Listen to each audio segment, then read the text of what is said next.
new world is. The collective rising, I saw it in the boats going out to Gaza. It's happening. I see it everywhere. As I said today, there's much sickness, but as much sickness as there's a much awakening happening, but not in a woo-woo way and not in an egocentric, I'm, using spirituality to bypass or think that I'm special. We are not special. We are magic. Each and every one of us has the capacity to heal, to transform, to be of service, every single one of us. So when we have these, these ways where we put ourselves in a higher place because we think we know something, we don't also know anything. And it's, again, path of humility. When we're in nature and our hands in the earth and we're in quiet in nature, we also then begin to connect to the mystery, because it's only really from there, when you're experiencing and feeling, that you will be able to then experience what it is to trust and have faith. The last thing we want to do is just sit and be quiet. And that's why they developed these phones, because our true power is in our stillness and connection with each other in stillness as well. It's beautiful when my dad comes here, I just sit in stillness with him, and it's one of the most intimate things you can do with somebody else. And I guess when you are in such a dark, shadowy place, at the same time, you're more raw and open to listening to the light that is also within you. I think through my suffering, I discovered the answers that I've been looking for in different places, but actually was finding them through these very intimate moments with myself. And my life has not been a Disneyland. It's been horrendous. I mean, there's been moments that have been so dark. I'm just like, did I even live through that? But God held me through it all. And the ways that happens will be very personal. But as I've talked about, you've got to speak from your own experience and your own feeling. And if people say, I really want to do this, I'm like, go for it. Go for it. Hi, and welcome back to New World in the Making. This episode is a very special one for me because it's with Lucy. People that know me know how important Lucy is in my life. She's my yoga teacher and in many ways my spiritual doorway into deeper connection with myself. So I'm deeply grateful for the chance to explore the new world in the making with her through the lens of spirituality and consciousness. That perspective feels especially important right now when surface level chaos is rising and all we're longing for is a deeper grounding within ourselves. And having Lucy on the podcast was therefore such a gift. Our conversation moved me a lot, and I hope it brings you the same sense of connection and reflection. So let's dive in. Just a quick one, and I promise quick one, before we dive into the episode. I really want to take a moment to just say thank you for being here. And to keep this work alive and help it reach even more people, I need your help. Just by hitting that subscribe button, you're becoming an active part of this new world in the making. And you're enabling this conversation to grow into directions we can't even imagine yet. So thank you truly. And now for real, let's dive into today's conversation. Lucy, thanks so much for joining today. Thank you. It's really an honor to have you. And yeah, you are the reason that I got so obsessed with yoga. It's really an honor to have you here. And before we go into all the perspectives on the emerging world from a more spiritual, maybe conscious perspective, can you share a bit of your journey? How did you get to the path today? Wow. That's thank you so much. First of all, thank you for inviting me to be part of this really exciting project, this really important, I believe, messages into the world. So I feel very honored myself to be here and honored that you are also part of my yoga family and community. That's a big question. I'm going to try and stay very specific. So yeah, where I am today has definitely been shaped, I would say, by my suffering. So the Buddhists always talk about how the noble truths of being a human is the nature of suffering, right? In the sense of also our suffering is our grace. So I see myself in a very graceful position in my life where I feel I'm really sharing my purpose or doing my purpose. I'm a mother. I'm part of a beautiful, thriving community. And where I'm at now is deep into my self-discovery and connecting with what the Sufis would say, the beloved.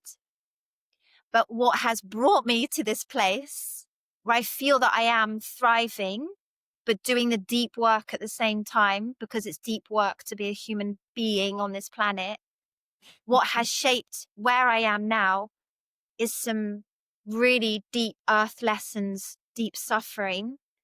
But I discovered yoga at dance school. So I would say where my journey began in terms of yoga was when I had my first experience of yoga at dance school. But also when I was 16, my mum took me to an Iyengar class I thought was very strange. But I really liked it because we went very quiet and we went very inward. And I loved the attention to the breath and to the details. But it was at dance school where we were under so much pressure to be enough. When we were given the opportunity to practice yoga, I felt this sense of freedom, of being able to be who I really was. And I just felt this comfort that I'd never felt before from a practice where everything was okay. And I think that I was holding on to so much at that time. And just for it to be okay with whatever was going on and just honor your body for where you were that day was incredibly insightful and shifted something inside me. Oh, that's so powerful. Can you share a bit more about the suffering that you were Yeah. mentioning? Yeah. So I say dance school as well, because dance school, my whole dream was to be a dancer. And I got to dance school and it was the dream. But at the same time as living my dream, I had to then start to face my shadow, which was the fact that I was reunited with my father, who I hadn't seen since I was 2 years old. And he tried to contact me when I was 16 and I wasn't ready. But at dance school, he was in London, I was in London, and I did want to know my father, but I had been abandoned. It was like I didn't exist for that time of my life. Now I very much exist for him and I'm so happy. And again, because of this relationship, I am also where I am now. Because when we were reunited, it was very painful for me because I had to face all the hurt, and it also triggered an eating disorder. And that was very painful as well because I felt that people were looking at me a certain way and didn't understand the reason why I was in this disease. But that again was my grace, because in having to go inwards and deal with heal an eating disorder, I discovered Louise Hay, How to Heal Your Life. I discovered hypnotherapy. I discovered the healing qualities of yoga. And then my dad introduced me to meditation. So I would say around the years 18 to 20 was my first little awakening because of my suffering. And then as life went on, my second big awakening was meeting the man of my dreams at 21, but then realizing slowly that I was in a domestic abusive relationship with an ex-addict who had used spirituality as a way to also bypass what he needed to deal with. And then the next one was his death. So there's been a lot. But suffering is grace. And I can say that because I've lived it and I know it. Wow, yeah, it's very powerful and it's been a lot. I'm sure of that. Um, can you share a bit more about the suffering in terms of first that moment in dance school and reconnecting with your dad, that led you to opening up to all these new ways of looking at it and to connecting with yourself and discovering yourself. How were you that open to it? Because I can imagine that in those moments, like, maybe, I don't know, there are so many ideas and so many opinions and so many ways of, especially from maybe family, trying to really taking care of you in those moments where you are suffering. How were you able to connect to all these practices that were so crucial for you? That's a really beautiful question. I think I've always been really aware of my intuition. Since an early age, I prayed. I always had a connection with the mystery, but I never really was aware of it as how I'm aware of it now. But I had a very strong intuitive nature that just knew that this was what I needed. And because I'm very open and I have this kind of childlike nature of innocence, of also, okay, yes, let's try it. And I guess when you are in such a dark, shadowy place, at the same time, you're more raw and open to listening to the light that is also within you. Because I do believe that there was this, as I said, this connection to my intuition and being able to hear it and being able to follow it. And also being very open. And I longed also, I was longing to be better. What happened was that through those practices, I really connected to the mystery. And that's why I stayed with them, because they were giving me answers that I wasn't finding anywhere else. I think through my suffering, I discovered the answers that I've been looking for in different places, but actually was finding them through these very intimate moments with myself. Wow. And I'm actually really now able to really embrace the times that are really challenging, because they're when you go into your solitude, it's time with God, whether that's the universe, whether that's to the divine. But it's really your moment with God or the mystery. It's a sad nowadays that when we use the word God, people's brains are like ding, ding, ding. But let's just know that I'm using it in an open way, like I always say in yoga. Yes. Mm. So, what is for you that mystery God all then? What is that? Mhm. That is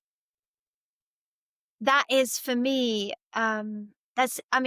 everything, it's so personal, that connection. For me, it's very much, I feel it in my work. So I feel it when I am in a moment with students, when they're going through a bit of a crisis, and I can be very present with them. And I feel the service that comes from the heart. I feel the energy of the heart. So for me, that is the energy of the heart. That is the heart. The mystery is the beloved, is the heart. It's also in the silence, in that deep silence. And it's also when I'm moving my body. I say when I'm moving my body and I'm breathing deeply, I'm with God. And I think that's why I love to dance, because it took me into that connection with the mystery. I feel it through my body. I feel through the body. Intellect has no meaning. Love is all the meaning, right? So it's in that unconditional love, which I'm really exploring right now, in a transition stage of also not being in love with anybody in the sense of a relationship, not that emotional side, but actually just being on my path, discovering what is unconditional love, in service to the community and my family. So yeah, it's love. Wow. And within this love and mystery connection with ourselves, how does death and illness then play into this? It's a beautiful question. Because as I said before, in the shadow is the light. So when our ego or the self, like when I refer to the self, meaning the personality, when that is completely broken through illness or through something like death, where we're just like in a state of surrender because it's out of our control, that is where we really actually experience a connection with the divine, because we are not in that state of the head or the intellect, which basically everybody is functioning from nowadays. That's why we love yoga, because it takes us out of our minds and into our bodies, because it's the total collapse and surrender of the ego, but not ego as existence, but just ego as in this identity that I think I am. As my dad says, it's not who you are, but what you are. And so when you break down the who, you then connect with the what.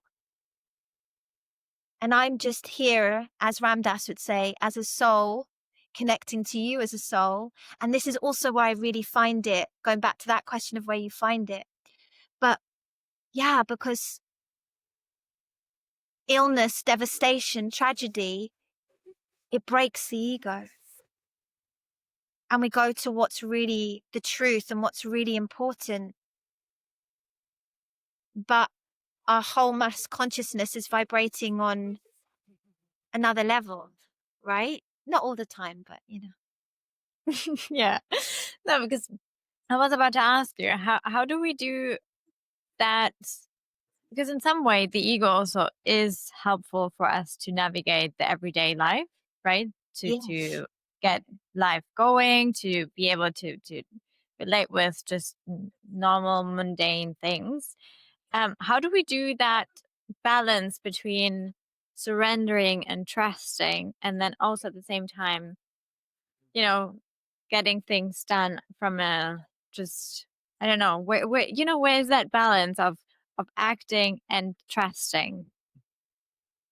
I mean, what's beautiful on the Raja Yoga path is that every action of your day, and this goes with the Sufism as well, is infused with the energy of love and the divine.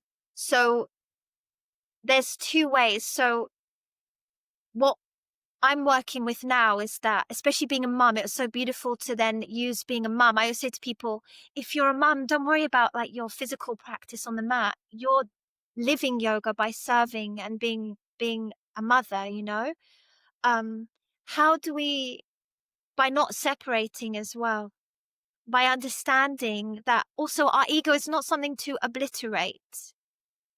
It is something that we understand, and in the Sufism they talk a lot about mastering the ego. There apparently, according to Mahabeba, and I know nothing, I'm such a student in all of this, but I'm learning slowly through, as the Sufis also say, what do you feel? What is your experience? My only experience would be in how I live my life daily. So I can live my life daily, infusing it with the heart, with everything that my prayer and my practice gives me. So I don't separate it. And I also, yoga and Sufism, they talk about transforming the ego. It's not about getting rid of it. It's about transforming it. And a lot of us do this. It's like, you made me that beautiful birthday cake with love. You got that done, but you did it with love and connection. So we don't want to separate it. My dad's guru, John de Ruyter, talks about bringing your being, your soul, and like your heart into your ego, into your life. And this is what I am working with. And Ramdas talks about it a lot, and we experience it a lot in the teacher training. So yeah, it is about the balance. But then if I'm doing everything with a sense of conscious awareness and wanting to do it, even going to see the bank manager from my heart, it's a whole different experience. And I remember I was staying at a hotel recently, and I was just working out the bill with the guy who ran the hotel. And we ended up having this beautiful conversation about spirituality and what's going on right now and the power of nature. So because it's not about sitting and just meditating all day, which also is relevant. But I think what I learned yoga in India from a householder, from a man who was a father, who showed me that the Raja Yoga life is to transform the ego by doing your daily actions with conscious awareness and love. So my whole life is a sacred ritual. And I know that sounds beautifully cliched, but it's what I talk about in yoga. It's that. Like No, I you said to love you, it. God is when I'm talking to my students or whatever, like what's going on today, it's in everything. It is everything. And we can still get everything done. Yeah. But maybe we won't try to get too much done because we're doing it from a state of awareness. Like my friend Sabrina, she's always like, I only go 3 places in one day. Just 3 places. That's genius. I love that. It's beautiful, isn't it? So it's like, how do I look at my daily life, my relationships, my family? And that is my divine practice. And that was what I was always struggling with in the yoga. It's like, how can we be following this practice and there's a dharma there and we don't go and live it out on the street? What's that about? And that's where we can talk more about how we shape a community. If we're all coming from that kind of intention, that the power is in the action. Look at what's happening with the flotillas. Exactly that. The humans are rising and seeing the power of action. Because as Carolyn Myss talks about from the Anatomy of the Spirit, everything is in the power of action. Everything. And this is where life becomes so gorgeous. So Because true. it's all about how can I infuse my daily activities with love and grace. So true. I mean, I have so many questions around exactly that. How do we make sense of all the suffering in the world and then still are finding joy in our daily lives? And also, what is our responsibility in all that? And, it's sometimes so hard to find that balance. And especially at this time right now, how do we navigate this Yeah. current situation? Yeah. So those that have been lucky enough to go out on the boats to Gaza, to be able to feel that power of action. But again, as they're all saying, this isn't about us doing a heroic human action. It's about us supporting each other as humans and us showing that we can rise together.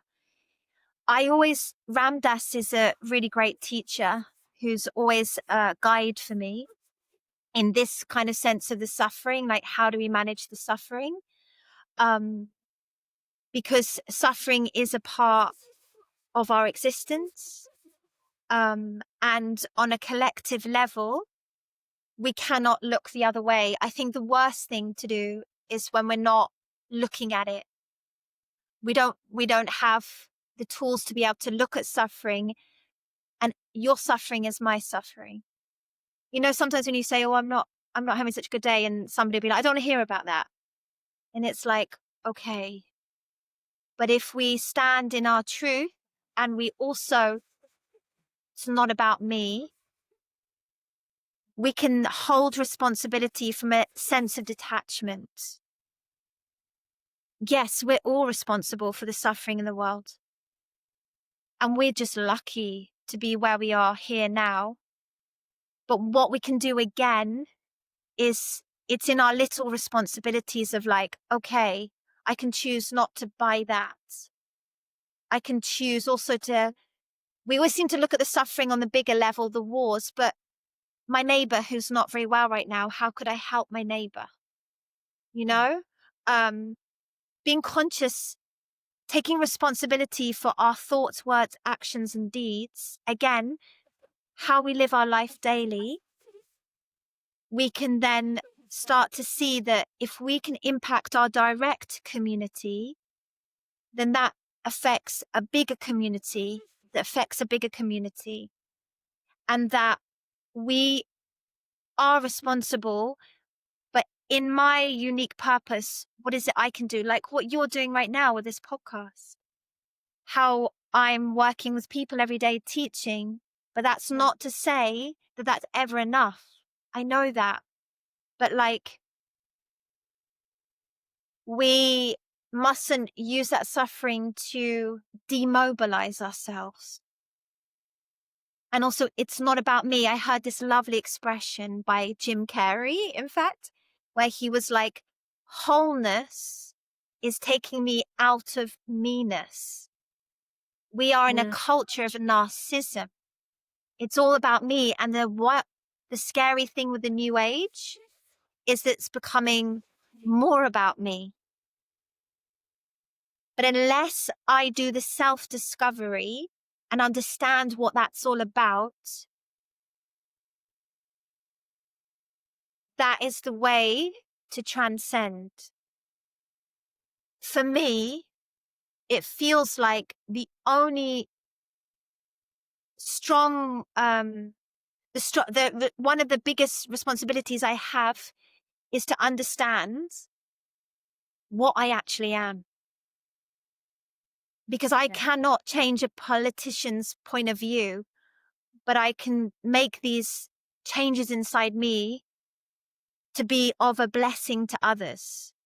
And if we are all blessings to each other, it's like, why are we in this situation that we're already in? Because we're in a culture of me. But it's a very complex question, that as well, when it comes to our responsibility on a global level. Yeah. But I would say it's really not looking the other way. And it's looking at all the different places. I have a friend who runs a charity. I have graduates who do yoga and voluntary service. Whatever it is I can do is my part. And I think that can help just feel a little bit lifted from that heavy responsibility. And we're all suffering right now for the people in all of the world that are suffering. Yeah. It's how can I use my luck in a way that is going to make me the most blessing I can be on somebody else's life, not on my own life. Because there's a lot of use of, oh, I'm going to do this so that I can get this. Right. Right. Okay, so a lot of questions. I know, there's a lot. There's a lot. There's a lot. I just want to talk about a lot of stuff. Okay, so first you were talking about luck. How do we combine luck with a higher consciousness? How is luck inside of the spiritual world? What does it mean for us? Yeah, I mean, in the spiritual world, in a sense, we go beyond that because that's very much a story as well. Like we have all these stories. I'm lucky, you're unlucky. It's all very ego centric.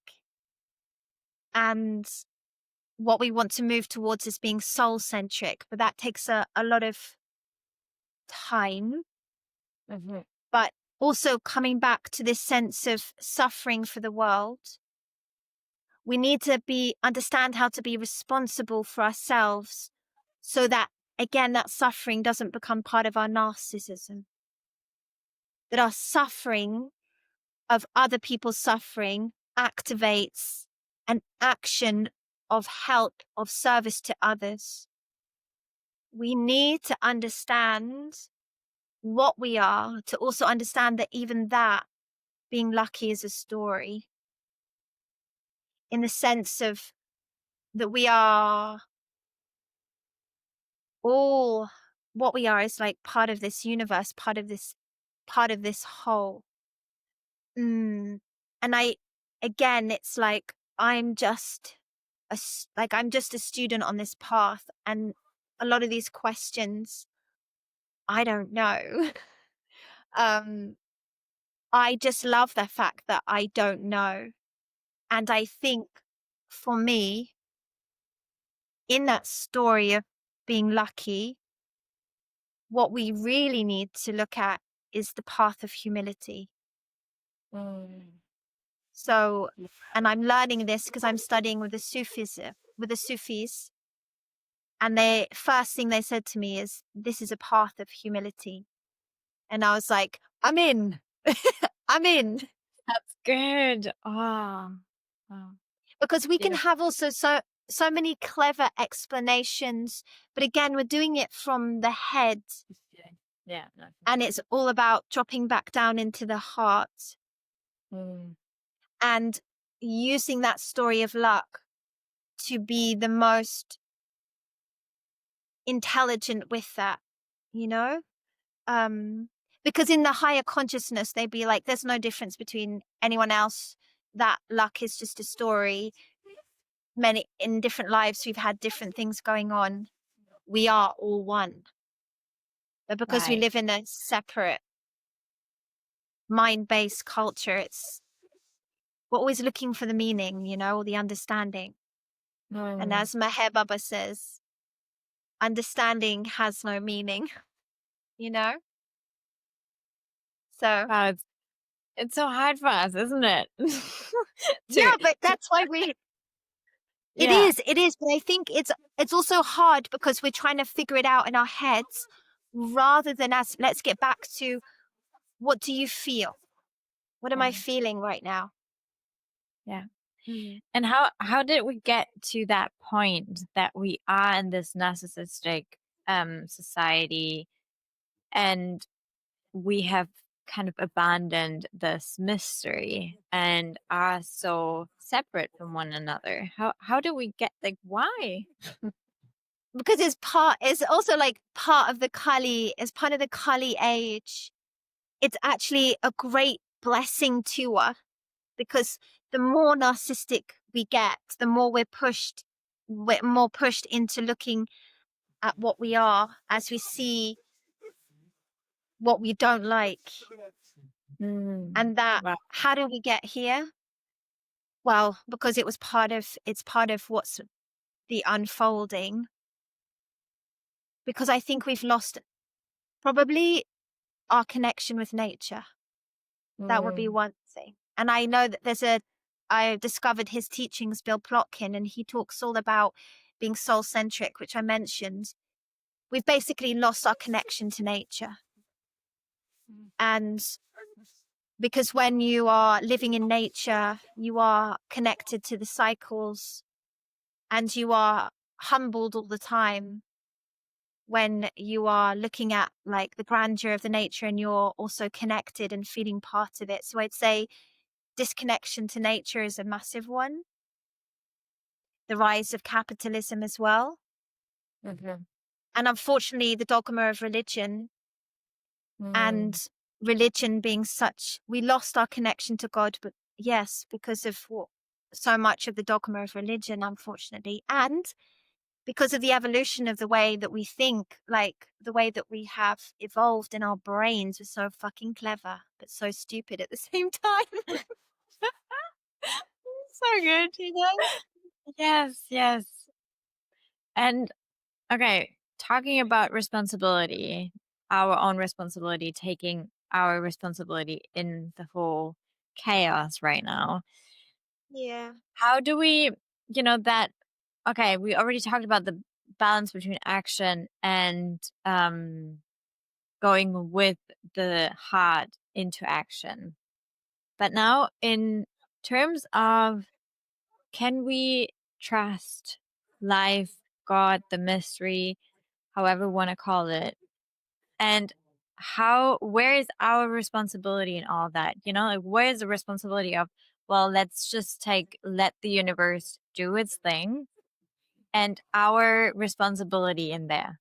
Because I see a lot of despair, a lot of anger against life or universe, um, a lot of fear, anxiety, and a lot of, yeah, especially anger, I would say, about how a lot of times we see in ourselves in positions that we don't want to see, or we don't want to live, or we are just angry at how things are in the world. And it's hard to then say, like, okay, let's just trust life, the universe, it's going to figure it out. And at the same time, where are we in this? Am I supposed to do something? This like thing of our own responsibility and I didn't do enough, or then punishing ourselves for not being there or not showing up for something or not doing something right. And this balance between punishing ourselves, our responsibility, but then also it's we don't have control over anything. This balance between life and ourselves in there. Yeah, the good question. I mean, on the teacher training that I run over a whole year, we have a lot of self-discovery, because it's really important that as you are developing as a teacher, that you're also doing the Raja Yoga of going within and seeing how you use, as I've talked about before, you use your daily life as your school to practice all these teachings of trust and faith and letting go and all of that. So when you were speaking, my first intuition is it's something I read in the class this morning about being silent. So what was so helpful about my dad introducing me to meditation was you begin with just observing how busy the mind is. And then you start to connect with the stillness. So when we open to the stillness and the quiet, because also coming from your heart, I mean, it's so easy to say, but it's not easy to do. And also this whole thing of trust. But until we become quiet, we won't be able to really experience what faith and trust actually is. Because Wow. we have to work with them. The mind has to quieten first. We have to understand the nature of mind, which is what the Buddhists would always talk about. And once we start to listen into the stillness and observe, then I can start to also feel that I am not just my thoughts and I'm not just my body. It's literally that simple. In the sense of, until I quieten my mind, which the whole of this culture does not want us to do. Why? Because we'll start to connect to true source and power, our true power. They want to keep us as busy as possible. When we're in nature and our hands in the earth and we're in quiet in nature, we also then begin to connect to the mystery. Because it's only really from there, when you're experiencing and feeling, that you will be able to then experience what it is to trust and have faith. And it's a discipline. The last thing we want to do is just sit and be quiet. And that's why they developed these phones, because our true power is in our stillness and connection with each other in stillness as well. It's beautiful. When my dad comes here, I just sit in stillness with him, and it's one of the most intimate things you can do with somebody else. And even though I'm speaking many words today, I would like to be able to speak less. And also, I have recently discovered my connection to prayer. And through connecting with the Sufi group, I began to practice that form of prayer from Islam. And I started to speak with the universe, with God every day, literally with my mouth. And because you can do it through your head as well, but actually having conversations with God. And this again is only something you can experience and feel. But this is why my purpose is teaching yoga because the way to quieten someone's mind is through moving the body. It helps you to get quiet, and it helps you to figure things out. We think we figure things out here. We don't. We figure things out in in this vehicle. Yeah. I'm not sure if that completely answered your question, but.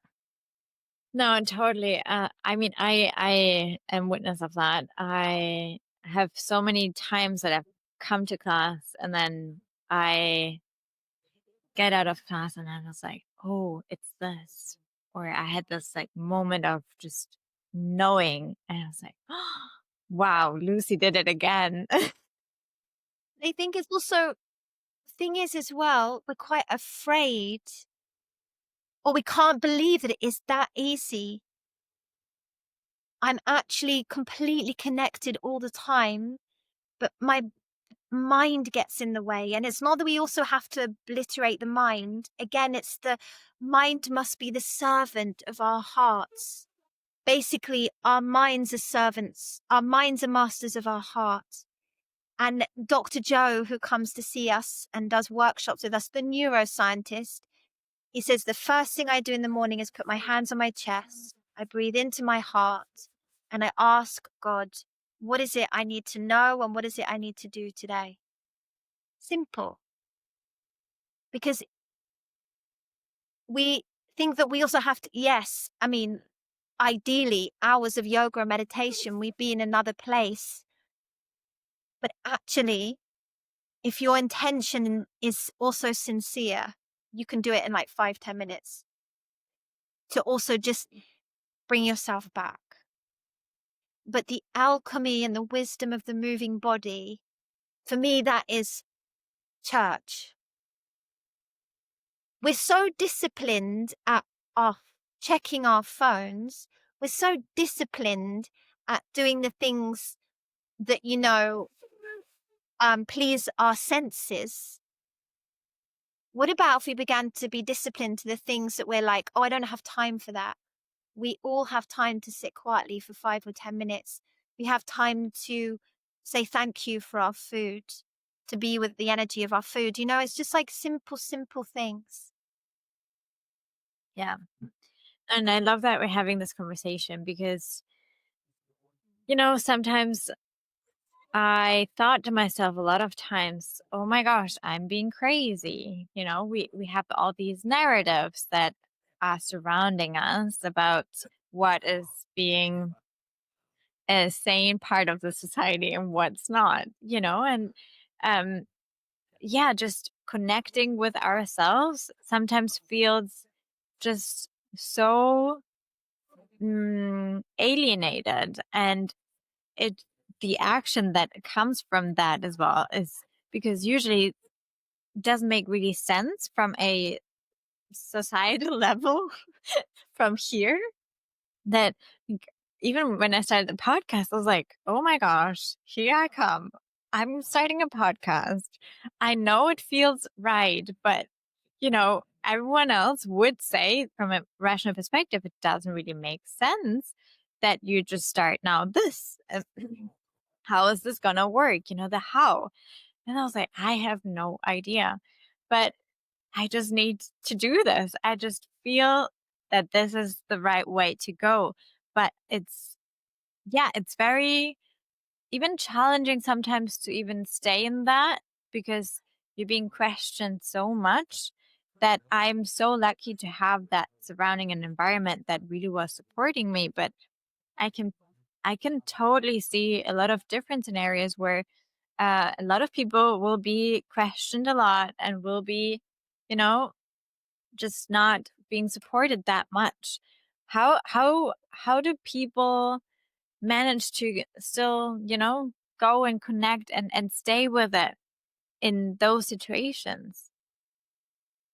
Well, yeah, I mean, because it's that, again, it's that like, how do you feel about this? But if I'm so in my head, I don't even know how I feel about this, because really, when we follow our feelings, this is where, as I would say, the magic also comes, in the sense that when you can connect to what you feel, and let everything else, all these opinions and these stories, because everybody's got a narrative, everyone's got opinion, everyone's got a judgment. And I think that's another thing. I remember we went away on retreat and I had to write down like 9 things that I wanted to change or wanted to work on. And my top one was judgment. Because as soon as we're judging someone else, we're in our shadow. When we're judging ourselves, we're in our shadow. But in terms of what you're asking me, I'm going to speak from my personal experience, because that's the only thing I know, is that I was thinking about this the other day when I was going to teach yoga, and I had 2 young children. I was on my own. I didn't have a lot of financial stability at the time. I was in a very difficult divorce with my ex-husband.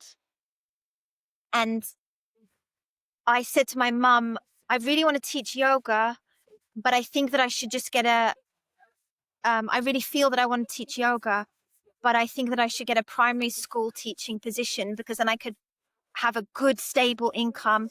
My kids would go to a good school, and it's the sensible thing to do. My mum said to me, no. My mother, she was like, you Getting can be a goosebumps. fabulous yoga teacher. It's what you feel you want to do. Go and do it. It's all going to work out. And I'm going to tell you that I don't know. I was reflecting on this the other day. I don't know how I survived financially. I actually don't know, because I remember there's a point where I couldn't pay my rent. My lights got cut off.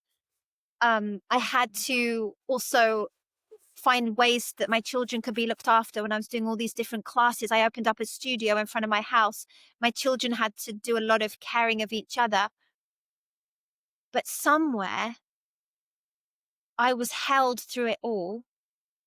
And I became a full-time yoga teacher, because it was really, I went with that and I ignored everybody's judgments. And even when I didn't have money to pay the rent and I was being an irresponsible, what I thought mother, my mother's always taught me to follow my dreams. And this is what I love about saying, be your magic. I have so many graduates from training now that came on the training and were unhappy with their lives, and they knew what they really wanted to do, but they just didn't feel that they could do it. And I would share with them my story and I would show them what this path is. And I can say to this day, a couple of them totally transformed their lives. Yeah. And yes, you're going to suffer through it financially, but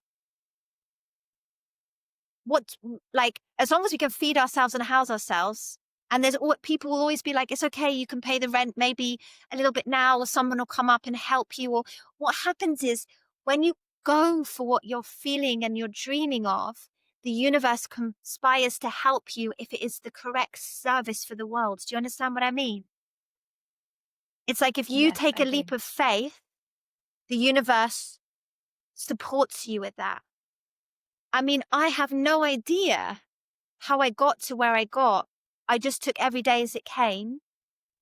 And I really believed in, like I said, that childlike nature of mine, to just believe, that purity of innocence of just believing, and believing in the magic, believing in the mystery, believing that God would hold me.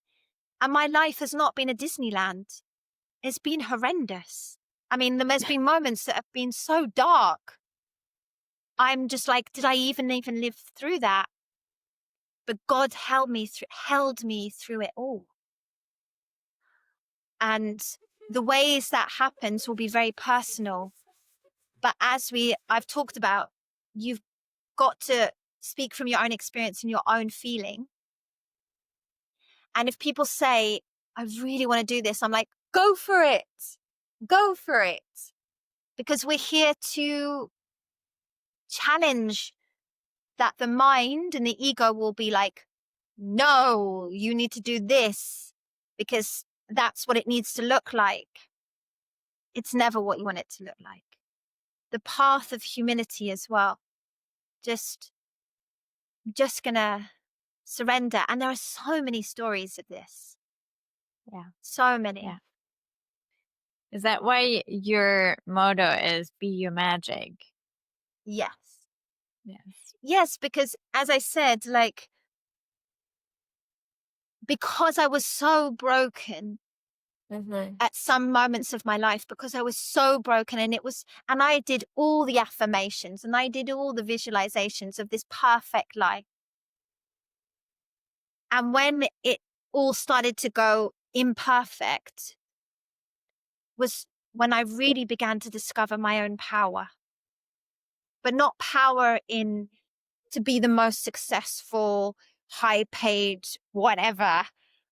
I discovered my power, that I'm resilient, that I can trust the universe, that I am a believer, and that the heart is the most important path and the service that I'm here for. That's magic. Magic is in, discovering you are a soul more than a self. Because all those narratives, and I am so lucky because I'm surrounded by a collective of people who are on this path. And when I'm wavering, I was wavering the other day, and I sent my friend Nick a message, and he was just like, remember those stories are stacking right now? Let's go back to the breath, go back into your quietness, go back to what you know, because the universe will consistently challenge that as well. Until you're on your knees. I love the recovery steps from Addicts Anonymous, from AA and Narcotics Anonymous, the 12-step recovery program, because when people start to recover, it's the day they get on their knees and they say, I cannot do this. God, help me. And it's an act of humility. We don't have to be addicts to do that. We can be like, these stories, I don't know what to do with them. Please show me. It's that simple. It's so simple. It's when people come on the teacher training and they're like, oh my God, what is all this amazing information that she's going to give to me? And I'm like, no, you're going to experience, you're going to feel, and it's going to be really basic, really simple. It's I'm so sorry, I beautiful. keep going off tangents, but No, please. I am just enjoying this so much. And, I was asking Fed, I told her about that you would come to the podcast, and I asked her if she had any question for you. So, she asked me, well, everyone that she admires, including you, um, everyone talks about community and creating community. But it's such a hard thing to do in this society, right? And you really are genuinely creating community. It's something that it's just so beautiful to witness how this community is growing, and it's a genuine community. And with you, it's just really there. So she was asking me, how does she do it? it's not me. In the sense of it's part of the service that I'm here to do. I mean, so for me, community again is about wholeness, takes me out of meanness. So, and in the teacher training, we build community there, and I show them through their own experience how they can build their own community. How I do it is that, again, I hand it over to the divine, because I really believe that when I do that act of surrender and trust, I do it at the beginning of every class, at the beginning of every yoga class. The reason we pray is, and I do it at the beginning of my day, I hand it over to the higher power. And I don't go out there from my mind or my ego to create community. It's about the way that I want to see you as a soul more than a self. And the first thing we do on the teacher training to build community is that we walk around and we look in each other's eyes. And before they even know each other's names, they've seen each other on a soul level. And this is where we begin our whole foundation, that I recognize you as a soul more than a self. And I am going to work with deep listening and loving presence to be with you as a soul rather than a self. And it's so beautiful. So I have certain ways to also enter into a state of humility with each other. But how I do it on a regular basis with going to work every day is this is a really good question. Because I love people. I love people. I love getting to know people. And I also don't see myself as the teacher. I am a guide. I'm a guide. And I'm going to learn from you as much as you're going to learn from me. And I must say, though, that it really is about the surrender to the higher power working through me when I'm teaching. And I'm creating an atmosphere of openness so that we can all feel the mystery through our bodies and our connection to nature.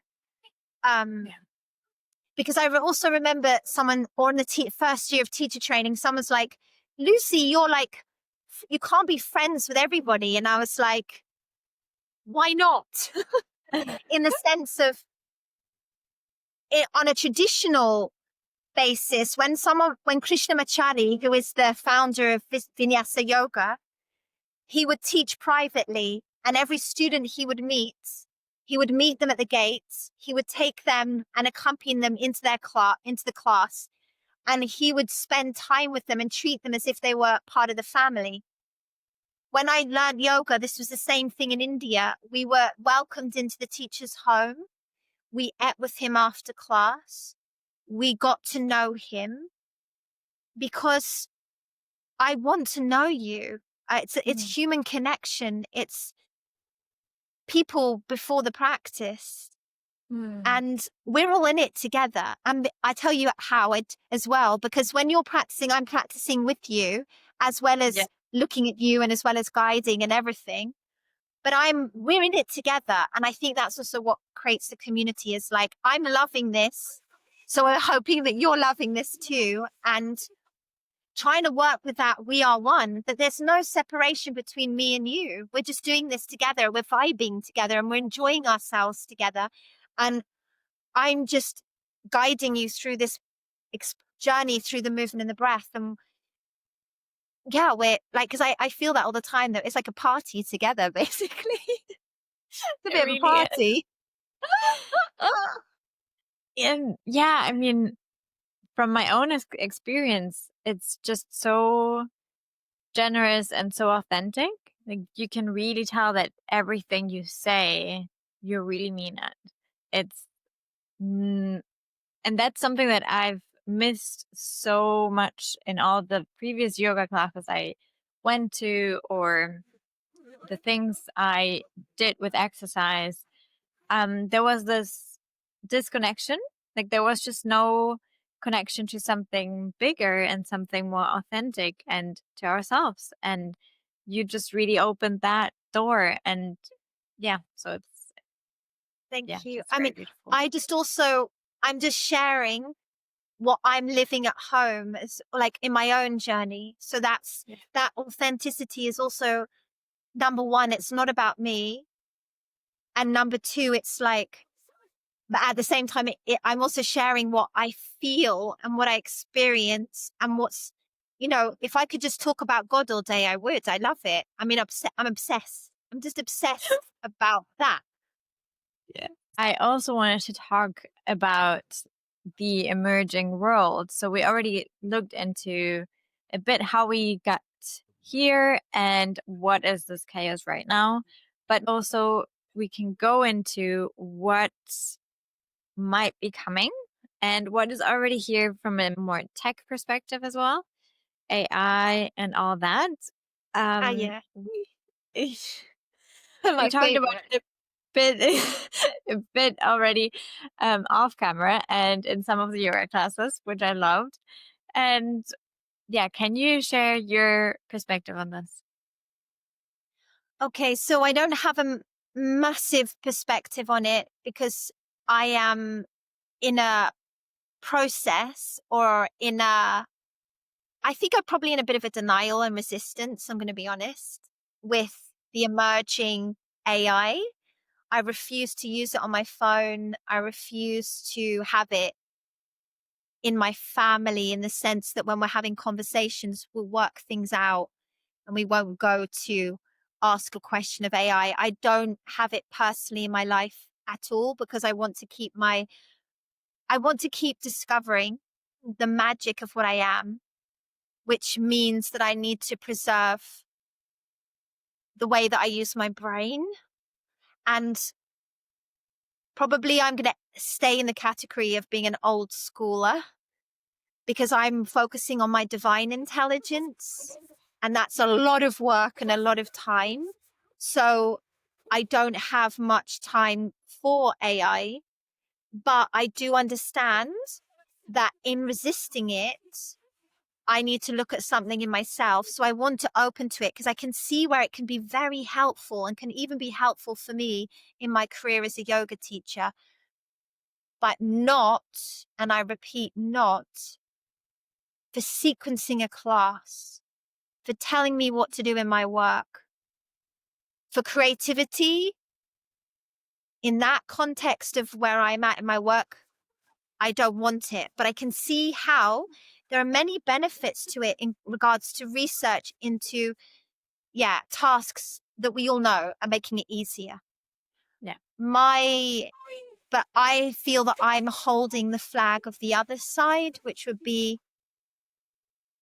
let's remember our divine intelligence and let's also research that, not by watching lots of YouTube channels, but by actually practicing meditation and human connection, being in nature, all the things that I feel AI is also distracting us from, because part of our well-being needs to be in nature and being quiet and still, moving our bodies and figuring things out for ourselves from the stillness.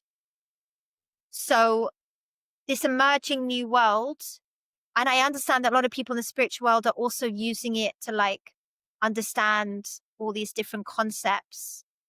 And that is fascinating.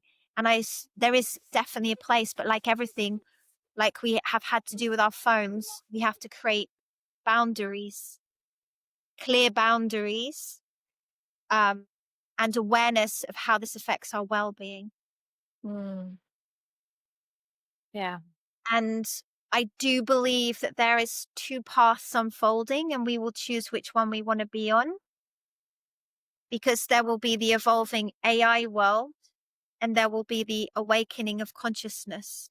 And we can kind of choose. It doesn't mean we can't use AI and things like that, but it was really nice to be on retreat with the Sufis, and my teacher was talking about how he's, as a teacher himself, he's a sheikh and runs the Sufi group, but he's also a teacher and he's using the AI to answer some religious questions or to look at all the women who are in the Sufi movement and how powerful they were, for example. So I see its uses, but I'm also seeing more and more, because I teach yoga and I'm with people every day. So I'm seeing the effects of separation and the lack of community, especially in a city. It's like that crazy thing of you're in a city with hundreds and thousands of people, but you feel so isolated and alone. Because as you said, there's no real connection. And this is where we have to be very careful with the AI. Because, Yeah. you know, you've got her on your phone if you want it, or him or whatever, you know. Yeah. And I'm really passionate. Of course, I'm passionate about building community because you know why as well? Because I was like, I need a community. I need a Sangha. Sanghas are your refuge. It's where like-minded people come together. And when you're going through a difficult time, they'll be like, okay, like for example, go write down how you're feeling, or they'll give you the advice that's not coming from fear or lack. It's coming from, like my mum did, follow your dreams, or like, how can I be of service to you? Or I'm just going to sit and be present with you. I had a need for that community. If I'm on this path, I can't do this alone. And yes, I have my dad who's really aware, and I have my family, but we need a community. We raise a child with a community and we raise each other. We're all children. We're all children trying to get to adulthood, and we need a community for that. So that's why at Yoga Unborn as well, I've created this wholeness project to get out of the meanness and to have more human connection, and for people to feel lifted and supported. And they can just come to the yoga studio and they know that there's going to be open arms, and there's going to be truth in there, and there's going to be a space where they can just be how they want to be. Yeah. It's exactly that. Yeah. It's really like this. It's so beautiful. And okay, I want to know more about the wholeness program, but before we go into that, what do you think about AI in terms of the fear that is rising about it being the tool that is going to replace us, that is kind of maybe challenging us and questioning us? What's our purpose? So that's where I would be the rebellion, in the sense that I am just going to raise my consciousness as much as I am able to in this lifetime, to also face death in a conscious way. My father's getting close to his transition. We're working with that. I really want to become a death doula as well. I'm really interested in that whole passage of becoming, I want to be a birth and death doula, because then I've covered all areas. Oh This is my also God. another way, another way of, as my children leave home, how can I then continue to do my service as a mother in the community? So when it comes to those fears, it's beautiful. I'm like, even more excuse to meditate, to focus on my divine intelligence, to go to the mystics who have the secrets to the alchemy that we are, and to be really aware of what I am, so that in the face of all this adversity, I can stay grounded and calm in what I know to be true.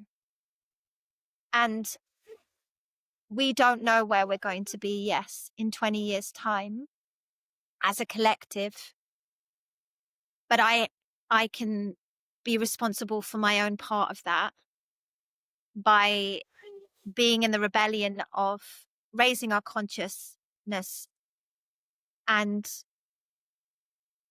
relationship with the beloved, and being in my heart, and knowing that death is just a transition. But that's not to not be an activist in what's going on. But that's why we have to build communities that are part of this, so that we can hold the fears. That's what the emerging new world is. It's the collective rising. I saw it in the boats going out to Gaza. It's happening. I see it everywhere. As I said today, there's much sickness, but as much sickness as there's a much awakening happening, but not in a woo-woo way, and not in an egocentric, using spirituality to bypass or think that I'm special. We are not special. We are magic. each and every one of us has the capacity to heal, to transform, to be of service, every single one of us.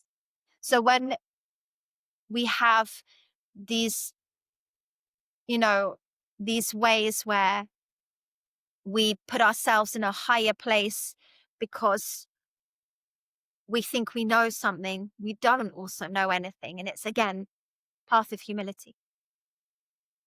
Wow. So powerful. I'd like to just stop there. No, but I have so many more questions. And talking about death, what do you feel is death? Death, as I said, is a transition. To It's what? something that I don't know, but I know that it is the beginning of something else. And as much as I have my absolute fears, I'm a mother, and their father died 7 years ago. So I also have even more of a fear of not being there for them. At the same time, because of my faith and my awareness and of reaching into the stillness. And that's also why I want to be the death doula, is to really be present with what is a transition. But I don't know that in the sense of I haven't obviously I have experienced it, but I don't remember. But this is why I also want to go into the death dueling, and I want to be present with my father dying and my mother, because I really want to face that. And I know, in the sense of my innocence feels that it's transition. And because Ollie died, I feel him. Since he died, I feel him. So, and I can't explain to you in words, but when he died, I said to him, okay, now that you're dead, we are parenting in a different way. You in spiritual form and me on the earth. And together we're going to get this right this time. We're going to do this right. So, and ever since then, I felt that. And I even had a word with him the other day. And I was like, the boys are leaving home. I can't be there, but you can. So it's your turn now. Which is really lovely way and helped me feel held, because to go through this transition on my own as a mother is a huge thing. And again, I'm learning. So, and going through deaths of yourself, you always see that it's a rebirth of something else, right? So I guess that's how we'd see the death. But again, I would love to build this community where we're coming together and we're talking about death and we're embracing it as the ritual, like the Native Americans would do. This is, again, community. If we come together like that, there's so much empowerment and liberation from these fears and everything. And if we get in contact with nature again, we see that nature has its cycles, and death is part of it, right? 100%. Gosh, it's so beautiful. Wholeness program. How and what is it? How can we engage? Tell us more about that. Okay, so Wholeness Project came from this passion of, I could see that I was building community in the classes, and I really wanted to extend that in terms of, I wanted to bring more of also the self-discovery work that I've been doing and the amazing people that I've been meeting on my path. I wanted to bring that to the community. And I also wanted to start to awaken people to the idea that yoga is also not just coming in and doing your asanas, your postures. I would always get frustrated about the fact that we're sharing Dharma and there's a lot that you can learn in class, and then you go outside and then you just forget about it all. And you don't, yoga class, if it's the right kind of class, it should extend and seep over into your daily life, as we know. But a lot of people as well, Raja Yoga is all about, as we said, how we live our daily lives and about how we can understand ourselves. So the Wholeness Project is a way to bring different specialists from different areas to share different practices. For example, astrology, we have an in-house astrologist who's going to talk all about the movement of the planets and why they are connected to us as humans, and how if we work with the cycles of the moon, we can influence the directions or the choices that we make in a very grounded way. There's a lot of astrology going on. Money as part of your well-being. This is fascinating. So basically, bringing elements of our lives that we aren't able to do in the yoga class into another context, and then attracting a wider part of the community. So if they don't feel like doing yoga asana, they can come to a free talk and learn about money as your well-being, or about astrology, or about how your heart works, the neuroscience of your heart. And also, so that, because Raja Yoga is looking at all parts of life and how we can live it in a more holistic way. So that's the Wholeness Program, to also bring free talks, workshops where you don't have to turn up in your active wear and like be flexible. You can actually just come and be part of the community in a different way. Does that make sense? Yeah. Totally. Yes. It's a deep dive into your self-discovery that's off the mat and into the world. Beautiful. Okay, coming already to an end, the ending questions. What would you say is the new world in the making then for you? That kind of gives me goosebumps. Yeah, so the new world in the making is one where we recognize our magic, be your magic with a K, where we recognize our true purpose and are able to discover that. That's also part of the Wholeness Program, as well as to introduce people to different elements of self-discovery that might help them to discover what is my true purpose on earth, my Dharma. And then the new world emerging is about how we can start to build more of these communities, also get back to nature, and how we can build communities in nature, which a lot of people are doing now. That's happening. But also, I think, how can we do this in the city? That's a really interesting question. If you want to really be spiritual, how do we do this in the city? Yeah. But New World Emerging is really about us getting back to that golden age where we are raising our vibration, raising our awareness, and figuring out how to do that every day in our lives with each other. And if we can do that in the city, we smashed it, because in nature it's very easy, right? So it's the awakening of consciousness, which is happening, and it's happening. But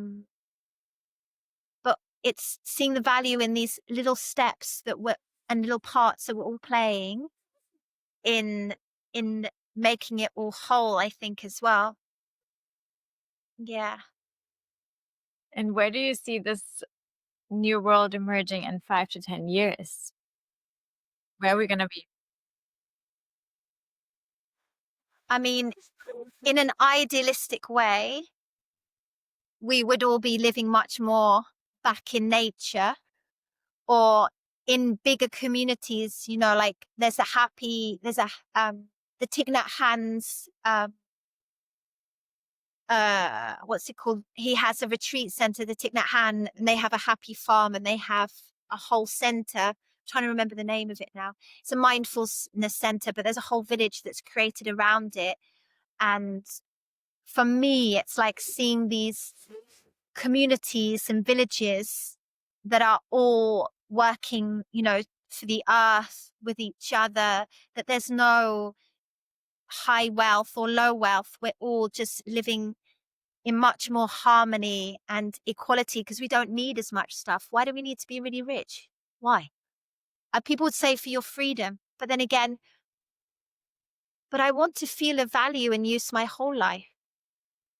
I don't want to just make all my money and then what? Like to realize actually why we're here, you know? So I guess it would look more like that, and that cities would turn more into villages as well, where we wouldn't need so much stuff and so much. For me, there's too much commodity in the world. There's too much commodity. We need to go back to basics. We need to get rid of all the things that we think we need and we don't need, and just start to share our lives more.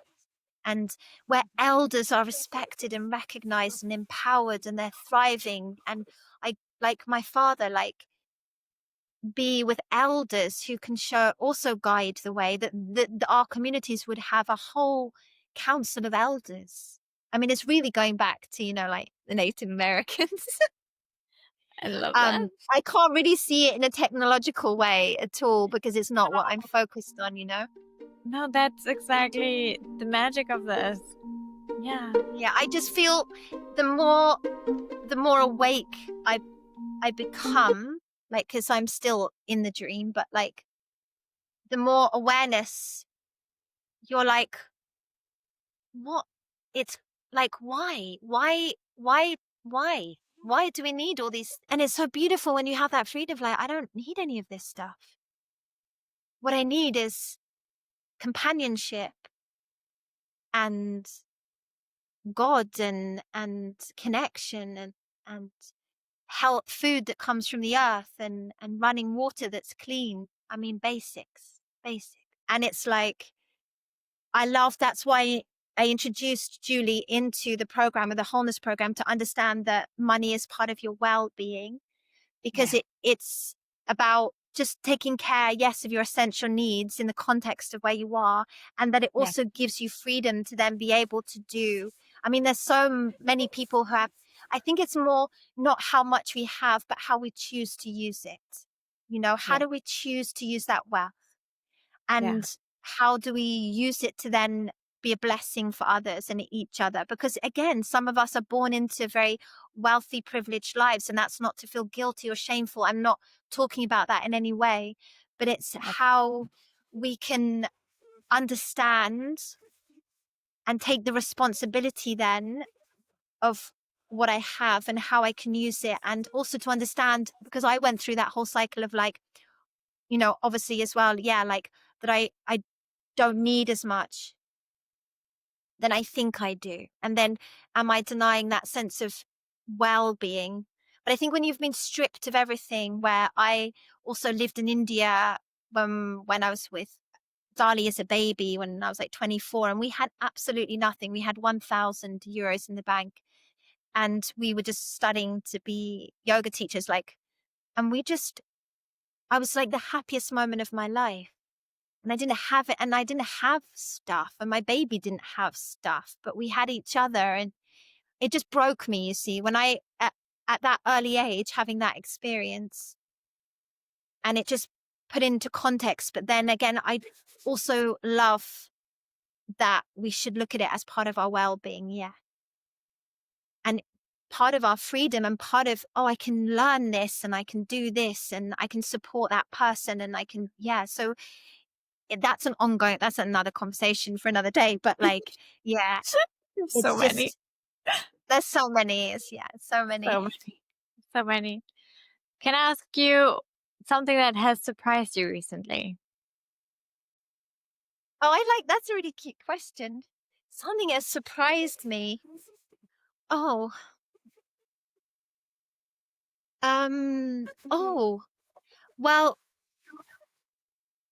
yes, I'm going to say so. Okay. Something that surprised me this year or recently, that's been the biggest surprise to me, is my experience with the Sufis and Islam. This is something I never considered being open to in regards to my spirituality. in the sense of I found myself in an environment where I veiled and covered my body and prayed. And when I spoke the words of Arabic, it was like my heart opened and I cried. And this whole conversations with God started happening. And I didn't ever, in my head's like, what the hell is going on, Lucy? You're a yogi. What's going on? You're now opening to the path of Islam in a sense, but like such baby steps in that it's not so much that I am becoming a Muslim because I'm really stay in a very open space, but I am following what my heart is feeling connection to, and that is the praying, the language, and the way of the Sufi, which is this path of humility. And actually, when I veil myself, it's a way of coming to what I am, and it's coming into a sacred space that is very different to what I ever imagined. So that has surprised me. Wow. How did that happen? It happened from a journey to Egypt, Right. where I connected with somebody on the Sufi path. And they also, my friends who are Muslims, were saying, your behavior is very Muslim. And I was like, well, that's interesting. But I had an intuition that I would be spoken to in the words of God. And that happened in Egypt with somebody who it opened something inside me. So again, these kind of surprises of, now I go to the Dargah every Thursday night and I'm part of the women's group and I'm praying and eating and learning about what Sufism is. And it's absolutely beautiful. The 4 pillars of Sufism are ethics, inner purification, remembrance of God, and the heart. And I'm like, yes. Wow. So this has surprised me. Wow, that's such a beautiful surprise. And it's just beautiful to see it from the outside perspective a bit too, that you're so open to it, being a yogi and then opening up to that. And just, yeah, very brave. And it's very beautiful to witness. And can I ask you, because this is something that I've always kind of differentiated from religion and spirituality, where in most religions, I always have a feeling that God is just something that is separate from us. You know, we are kind of praying to something outside of us. And then in spirituality, I always had this sensation that it's something within us, that God is within us, all of us, and we are all part of it. How is that in relationship with the Sufis? Okay, so with the Sufis, yeah. Well, in the Sufism, it's all about so it's all about your relationship with the beloved. From what I am experiencing right now, because this is all I know, what I've been feeling. And just like you, yes, the act of prayer, it feels like it's something outside of you. Mm-hmm. But what I love about the prayer is that you bow down. So you do the actual physical gesture of placing your head on the floor as if you were placing your head at the feet of a guru. This really moves me because I feel like it puts my ego in the right place. Yeah. And it's a real gesture of humility, which brings me into my heart. And there is no difference. The thing is that because of the rules, the dogma of religion, Sufism is the mysticism of Islam. And it's very much about Not that God is outside of you, but that obviously God is within you as well. It Yeah. is within you. So the Sufism for me is like Raja Yoga. It's maybe religion in action, a bit like Jesus would always talk about that as well, like it's not about the rules. It's about your feeling and connection to God inside you. There's actually, unfortunately, religion and spirituality, it's such a shame because religion is also all about that inner connection, but the way that we were taught, yeah, through the rules. But if you go to the deep heart of religion, if you go to the heart of religion, if you go to the Bible, the Quran, all the religious texts, they're saying the same thing: God is within you. And that's a crazy thing. That's why we're like, and that's so sad that we've forgotten that. Yeah. Because it's that easy. It's within you. You are part of it. And when you recognize your soul and that you're an expression of that, then it's so much easier that's where you love yourself. You're never going to love this, there's always going to be something wrong. But my Yeah. soul, yeah, especially as you get aging, is the most humbling experience ever. Because it's like, oh, yeah, that's changing. But that's why I love hanging out with elders, because they're they're like, who gives a fuck about this? It's what's in here, soul centric. And it's like, yeah, bringing you back to that. And yeah. Thank you, Lucy. It has been a real pleasure and honor. Seriously. Thank you so much.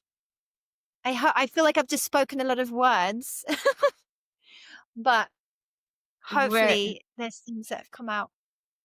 Oh, yes. Oh, yes. I think there was so much wisdom and just thank you. Thank you. Thank you for the opportunity. And like every time I do these, it comes out differently because it's where I'm at right now, Of course. Yeah. But thank This is you. beautiful. Thank you. Thank you for the opportunity to share. Yeah. Is there anything else you wanted to say No, before we go I think I'm all into? talked. No, Okay, I think cool. I'm all talked out. And I also trust like what was supposed to come out was supposed to come out. Yes, Great. We just always end with one question. The last question is, what kind of question would you like to leave listeners with, to sit with? Oh, yes. Yes, I love this. So I was lying in bed thinking about that. And then I was like, oh, no, I don't need to think about that because it's the practice that I would like to share with people that I'm doing right now, which is very humbling and it comes from the Sufi practice, which is, well, this came from one of the guides on the practice, is just to ask yourself, is this my ego speaking or my heart? Is this my ego speaking or my heart? And when you've got like judgments or opinions, especially when they're with other people as well, just be like, check in, is this coming from my ego or from my heart? And also, what is the truth? What is the truth about this? Yeah. And this is not a question, but I always carry this with me. When anxiety is rising, when all this stuff is arising from the Course in Miracles, I could see peace instead of this. I could see peace instead of this. And this is a great way to work with your mind when it's going uncontrollably Storyville. That's a beautiful way to end. I could see peace. So shall we see peace then? I shall see peace instead of this. Yeah. Exactly. Lovely. Thank you a Thank lot. you.